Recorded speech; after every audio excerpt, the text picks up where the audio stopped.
It doesn't matter how well the load looks in this case.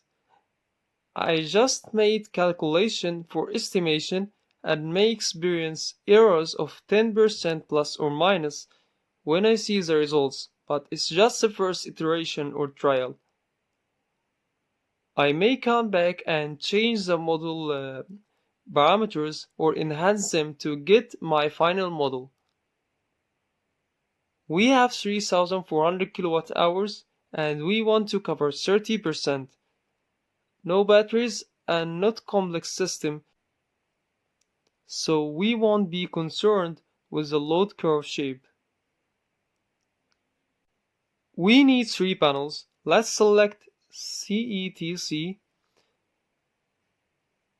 Here is a 235 panel. Select DDI, open space, 26 optimum tilt angle, and 180 degrees orientation. Let's have a look at the inverter selection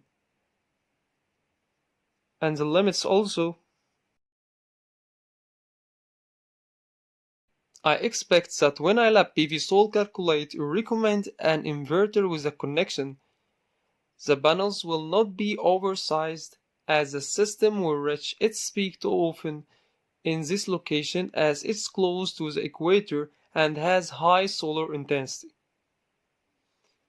Let's select the recommended inverter.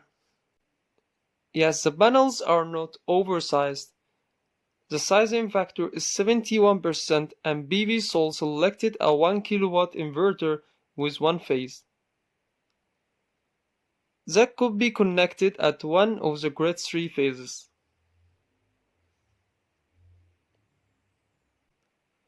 Let's go to the cabling. After surveying, we knew that this distance is 18 meters and this is 6 meters. Let's let PVSol recommend the circuit breaker, or we calculate it by dividing 1 kilowatt by 230 volt as an estimation is 4.35 ampere. Multiply by 1.25 and it's 5.4 ampere. Now the next circuit breaker is 10 ampere. We can use it and use the settings to limit the continuous current rating to be 6 ampere. As if it's a 6 ampere circuit breaker, so that when the current is 5.4 ampere, the circuit breaker will eventually trip the current and protect the circuit. B-curves circuit breakers are often used for pure resistive loads or loads with very low inductive part. Case circuit breakers are used for highly starting current loads and loads experiencing instant or great rise in their amperage. Let's lab PVSol recommends best cross-section area for least cost and losses below 1%. Now in the financial analysis, we will use this instead of feed-in tariff.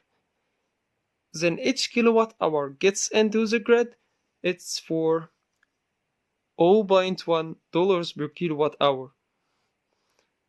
Let's select Egypt from grid tariff. It's $0.1 per kilowatt hour, for example. It's not real values for this and also the feed-in tariff. The inflation will be 2% per year. The inverter costs $150 and each panel is $300, so it's $1,050 in total, and this also is an average price. Mark has to pay $450 for other equipment and labor, so the total is $1,500. We want to only know the income we get more than our investment after 20 years. So we set this to 0. Here is $1,500. Let's move on to results now. Mark said that he paid $3,400 multiplied by 0.15, which is $510 for the bill annually. This is the annual product of the PV,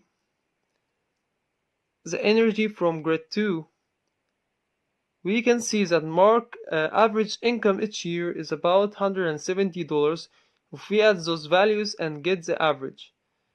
So 170 divided by 510, it's around 33%.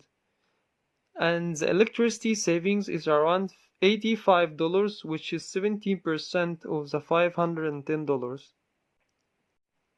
We were close to the 30%. We got 33% of income. It's the first iteration. We may change the model parameters to get better results.